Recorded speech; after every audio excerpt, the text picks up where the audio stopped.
নমস্কার বন্ধুরা, আমি ডালিয়া। বাহারি রান্নার রেসিপিতে তোমাদের অনেক অনেক স্বাগত। তোমরা সবাই কেমন আছো? আজকে আমি মুড়ির ঘন্ট রান্না করব। এই রান্নাটা আমি মাছের মাথা আর খই দিয়ে করব। তাহলে চলো দেখিনি এই রান্নাটা করতে আমি এখানে কি কি নিয়েছি। একটা কাতলা মাছের মাথা নিয়েছি, পরিষ্কার করে জল দিয়ে ধুয়ে লবণ আর হলুদ মাখিয়ে রেখেছি। ফোড়ন দেওয়ার জন্য নিয়েছি গোটা গরম মশলা। একটা বড় সাইজের আলু আমি এখানে ডুমো করে কেটে নিয়েছি। 5-6টা কাঁচা লঙ্কা, 5-6টা রসুন আর 1.5 ইঞ্চি আদা একসাথে পেস্ট বানিয়ে নিয়েছি। একটা বড় সাইজের পেঁয়াজ আমি স্লাইস করে কেটে নিয়েছি। আর নিয়েছি 50 গ্রাম খই। আমার এখানে কড়াইতে তেলটা গরম হয়ে গেছে। এবার আমি মাছের মাথাগুলো এক এক করে সব দিয়ে দেব। দিয়ে ভালো করে এপিট ওপিট ভেজে একটা প্লেটে তুলে নেব। এখানে গোটা গরম মশলাটা একটু থেতো করে নিই। একটু থেতো করে নিয়ে সেই তেলেই আমি দিয়ে দেব তেজপাতা আর থেতো করা গোটা গরম মশলাটা ফোড়ন। আর দেব কেটে রাখা পেঁয়াজগুলো। পেঁয়াজগুলো আমি 3-4 মিনিট একটু ভাজবো। পেঁয়াজটা একটু ভাজা হয়ে আসলে তাতে দিয়ে দেব কেটে রাখা আলুগুলো। কেটে রাখা আলু আর পেঁয়াজটাও আমি একটু ভাজবো। 2-3 মিনিট ভেজে বেটে রাখা পেস্টটা দিয়ে দেব।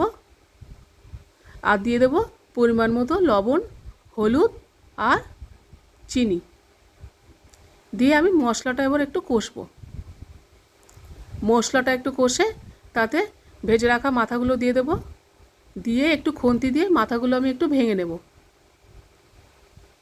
মাথাগুলো আমার এখানে প্রায় একটু ভাঙা হয়ে গেছে। এবার একটু কষিয়ে দিয়ে দেব খইটা। খইটা দিয়ে 2-3 মিনিট আমি একটু নেড়ে চেড়ে পরিমাণ মতো জল দিয়ে দিতে হবে। আমি এখানে জল দিয়ে দিলাম পরিমাণ মতো। দিয়ে এটা রান্না হতে থাকুক। ওইখানে দেখুন বৃষ্টি শুরু হয়ে গেছে। ভারী ভালো লাগে বৃষ্টি। সকাল থেকে বৃষ্টি হচ্ছে। বৃষ্টি দেখতে দেখতে আমার এখানে রান্নাটাও হয়ে এসছে। এবার আমি গরম মশলা আর ঘি ওপর থেকে ছড়িয়ে একটু নেড়ে আমি গ্যাসটা বন্ধ করে দেব। আমার রান্নাটা হয়ে গেছে। এবার একটা বাটিতে আমি বেড়ে নিই। এই রান্নাটা কিন্তু ভীষণ ভালো লাগে। এটা আর বলার অপেক্ষা রাখে না যে মাছের মাথা দিয়ে মুড়ির ঘন্ট ভীষণ ভালো লাগে। এই রান্নাটা কিন্তু গরম ভাতের সঙ্গে জাস্ট জমে যায়।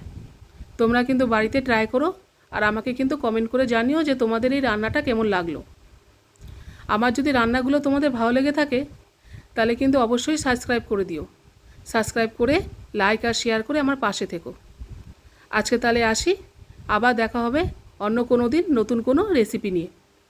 তোমরা কিন্তু ভালো থেকো, সুস্থ থেকো। টাটা।